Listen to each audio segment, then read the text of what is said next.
आज D.El.Ed part 2 CC 3 থেকে গুরুত্বপূর্ণ 7 মার্কসের কোশ্চেন এবং আনসার। তোমরা ধারাবাহিকভাবে যদি ক্লাসগুলিকে ফলো করো তাহলে তোমাদের ডিএলএড পার্ট 2 প্রিপারেশন এগোতে থাকবে।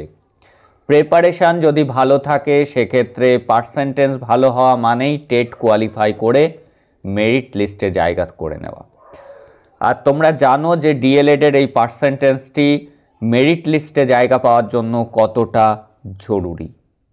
যারা অবহেলা করছো, ভাবছো আমি এখন শুধু টেট পড়ব, হ্যাঁ তোমাকে টেট পড়তে হবে, টেট কোয়ালিফাইও করতে হবে, কিন্তু যদি ডিএলএডের পার্সেন্টেজ কম থাকে তুমি টেটে যত বেশি মার্কসই তোলো না কেন মেরিট লিস্টে কিন্তু নাম আসবে না। তাই বলছি এখনও সময় যথেষ্ট আছে, ক্লাসগুলিকে ফলো করো আর টেটের প্রিপারেশান নেওয়া শুরু করো। দেখো ঔপনিবেশিক শিক্ষা ব্যবস্থার প্রভাব লিখুন। আগের ক্লাসগুলি যারা মিস করে গিয়েছো তোমাদের জন্য প্লেলিস্ট করে দিয়েছি, সেখান থেকে পরপর ক্লাসগুলি তোমরা দেখে নিতে পারো। একটি খুবই গুরুত্বপূর্ণ কোশ্চেন হলো এই ঔপনিবেশিক শিক্ষা ব্যবস্থা। এটির থেকে শুধু 7 নয় 16 মার্কসও কিন্তু গুরুত্বপূর্ণ। ভারতবর্ষে ঔপনিবেশিক শিক্ষা ব্যবস্থার প্রভাবগুলিকে 3টি ভাগে ভাগ করা হয়: ইতিবাচক, নেতিবাচক এবং ঔপনিবেশিক বিরোধিতার সূচনা। এই ঔপনিবেশিক বিরোধিতার সূচনা কিন্তু 16 মার্কসের জন্য অত্যন্ত গুরুত্বপূর্ণ। এবার আমরা দেখে নেব ইতিবাচক প্রভাবগুলি। ইতিবাচক কথার অর্থ ভালো প্রভাব যেগুলি পড়েছিল সেগুলি কী ছিল। প্রাথমিক থেকে উচ্চতম স্তর পর্যন্ত শিক্ষার ব্যবস্থা। এই ঔপনিবেশিক শিক্ষা ব্যবস্থাতে প্রাথমিক থেকে উচ্চতর স্তর পর্যন্ত শিক্ষার ব্যবস্থা করা হয়েছিল। জাতি, ধর্ম, বর্ণ, ধর্ম নির্বিশেষে সকলের শিক্ষার প্রবেশাধিকার দেওয়া হয়েছিল। আগে সব শ্রেণীর মানুষজন শিক্ষার অধিকার পেয়েছিল না। পিছিয়ে পড়া মানুষদের শিক্ষার অধিকার গ্রহণের অধিকার ছিল না, কিন্তু এই ঔপনিবেশিক শিক্ষা ব্যবস্থায় বলা হলো যে কোনো জাতির লোক, যে কোনো ধর্মের লোক, যে কোনো বর্ণের লোক তারা শিক্ষা গ্রহণ করতে পারবে। নারী শিক্ষার ব্যবস্থা করা হয়েছিল। শিক্ষক শিক্ষণ অর্থাৎ এই যে ডিএড, বিএড এই ধরনের শিক্ষক ট্রেনিংয়ের ব্যবস্থাও করা হয়েছিল।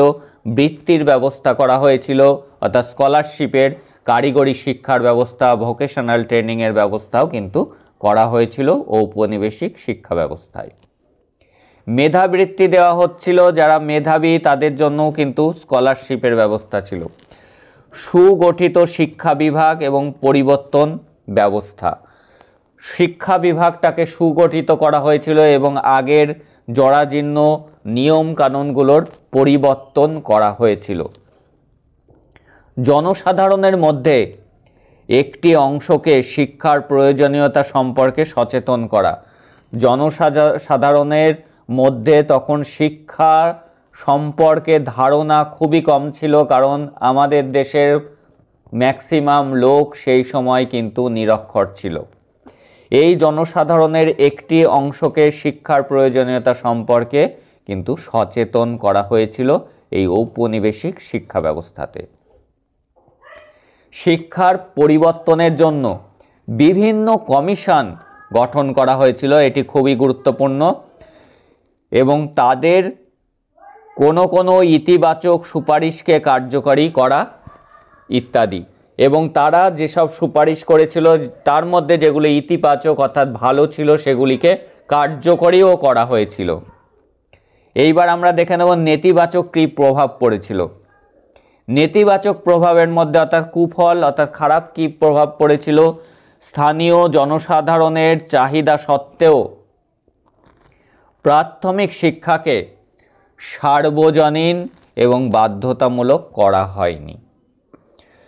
স্থানীয় জনসাধারণ চেয়েছিল যে প্রাথমিক শিক্ষাকে সার্বজনীন করা, সবার সুযোগ করে দেওয়া, বাধ্যতামূলক, তাকে প্রাথমিক শিক্ষা নিতেই হবে, কিন্তু এই চাহিদা কিন্তু পূরণ হয়নি। নিরক্ষরতা দূরীকরণেও তেমন কোনো ব্যবস্থা গ্রহণ করা হয়নি। এগুলি খারাপ দিক ছিল। ভারতবর্ষের সম্পদ ভারতীয় জনগণ। ভারতের সম্পদ কি? ভারতীয় জনগণ। সেই ভারতীয় জনগণের শিক্ষাসহ অন্যান্য উন্নয়নের কাজে ব্যয় না করে নিজেদের আর্থিক শ্রীবৃদ্ধিতে ব্যয় করা হয়। অর্থাৎ ভারতীয় সম্পদ ভারতীয় জনগণের শিক্ষাসহ অন্যান্য ডেভেলপমেন্ট অর্থাৎ উন্নয়নের কাজে ব্যয় না করে তারা নিজেদের কাজে, ইংরেজরা তাদের নিজেদের আর্থিক শ্রীবৃদ্ধিতে ব্যয় করেছিল ভারতীয় সম্পদগুলিকে। চাহিদা অনুযায়ী বৃত্তি ও কারিগরি শিক্ষার প্রসার ঘটানো হয়নি। চাহিদা অনুযায়ী হয়নি, অর্থাৎ দুর্নীতি সেখানেও ছিল। যার প্রয়োজন সে কিন্তু পায়নি সেই ফেসিলিটিগুলি। ভারতবর্ষের বৈচিত্র্যপূর্ণ সংস্কৃতি রক্ষার জন্য কোনো রকম ব্যবস্থা অবলম্বন করা হয়নি। ভারতের যে বৈচিত্র্যপূর্ণ সংস্কৃতি সেটি রক্ষা করার জন্য কোনো রকম ব্যবস্থা গ্রহণ করা হয়নি। প্রাথমিক শিক্ষাকে দুর্বল রেখে মাধ্যমিক শিক্ষা এবং উচ্চশিক্ষার প্রতি গুরুত্ব দান। বেশি গুরুত্ব দেওয়া হয়েছিল মাধ্যমিক শিক্ষা এবং উচ্চশিক্ষার দিকে, প্রাথমিক শিক্ষাকে দুর্বল করা হয়েছিল। কারণ এই শিক্ষা ব্যবস্থার মূল লক্ষ্য ছিল যে ভারতীয়দের ইংরেজি শিক্ষায় শিক্ষিত করে কেরানি তৈরি করা। সেই জন্য তারা মাধ্যমিক উচ্চ শিক্ষার প্রতি বেশি গুরুত্ব দান করেছিল। কারণ তাদের লক্ষ্য ছিল যে বিদেশ থেকে, তাদের দেশ থেকে লোক এনে এখানে কাজ করাতে গেলে অনেক বেশি মাইনে দিতে হচ্ছিল। তাই ভারতীয় লোকজনকে ইংরেজি শিক্ষায় শিক্ষিত করে কেরানির চাকরি দেবে, এটাই কিন্তু এই শিক্ষার মূল লক্ষ্য ছিল। যে কারণে তারা প্রাথমিক শিক্ষা বা সার্বজনীন শিক্ষা, বাধ্যতামূলক শিক্ষার দিকে জোর দেয়নি। শিক্ষার মাধ্যমে আর্থিক বৈষম্য দূর করার কোনো প্রচেষ্টা গ্রহণ করা হয়নি। যে আর্থিক বৈষম্য লোকজনের মধ্যে ছিল, উচ্চবর্ণের লোকজন সমস্ত সুযোগ সুবিধা পেত, নিম্নবর্গের লোকজন পিছিয়ে ছিল, সেই দিকে কিন্তু সমতা বজায়ের কোনো চেষ্টা করা হয়নি। ঔপনিবেশিক বিরোধিতার প্রভাব। 1954 সালে উডের ডেসপ্যাচে, আমরা উডের ডেসপ্যাচ নিয়ে প্রথম ক্লাস করেছি, সুস্পষ্টভাবে ঘোষণা করা হলো সরকারি শিক্ষার লক্ষ্য হবে শাসন কার্য পরিচালনা এবং ব্যবসা বাণিজ্যের কাজে সহায়তা করার জন্য বিশ্বাসযোগ্য সরকারি কর্মচারী তৈরি করা, যেটি আমি তোমাদেরকে আগেই বললাম। কেন এই শিক্ষার ব্যবস্থা করা হয়েছিল? সেই উডের ডেসপ্যাচে বলাই হয়েছিল তাদের লক্ষ্যটা হবে তাদের দেশ থেকে লোক নিয়ে এসে শাসন কার্য পরিচালনা করতে গেলে, ব্যবসা বাণিজ্যের কাজ পরিচালনা করতে গেলে অনেক বেশি মাইনে দিতে হবে, ইস্ট ইন্ডিয়া কোম্পানির খরচ অনেক বেড়ে যাবে। তাই তারা ঠিক করেছিল যে এই দেশের লোকজনকেই শিক্ষিত করে তাদের বিভিন্ন কাজে লাগাবে। ঠিক সেখানে অল্প মাইনে দেওয়া হবে, তাদেরকে বেশি খাটানো হবে।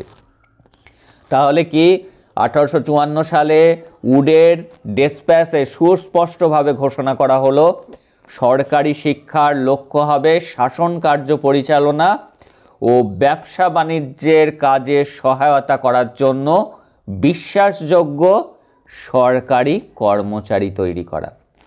সরকারি এই শিক্ষানীতি বিরুদ্ধে, এটা হবে শিক্ষানীতির বিরুদ্ধে জাতীয়তাবাদী শিক্ষিত মানুষদের মধ্যে তীব্র অসন্তোষ সৃষ্টি হয়েছিল। এই জাতীয়তাবাদী শিক্ষা আন্দোলনও কিন্তু আমাদেরকে পড়তে হবে 16 মার্চের জন্য। যেটাই উপনিবেশিকতা বিরোধী আন্দোলন, সেটাই কিন্তু জাতীয়তাবাদী শিক্ষা আন্দোলনও। এটি কিন্তু 16 মার্চের জন্য খুব গুরুত্বপূর্ণ। পরের দিন ক্লাস আসবে এটির উপর। তোমরা ধারাবাহিকভাবে ক্লাসগুলিকে দেখো, তাহলেই কিন্তু তোমাদের প্রিপারেশনটি এগোতে থাকবে। অল্প পরিশ্রম করে যদি বেশি মার্কস পেতে চাও, ক্লাস ফলো করো। That's all today. দেখা হচ্ছে পরের ক্লাসে।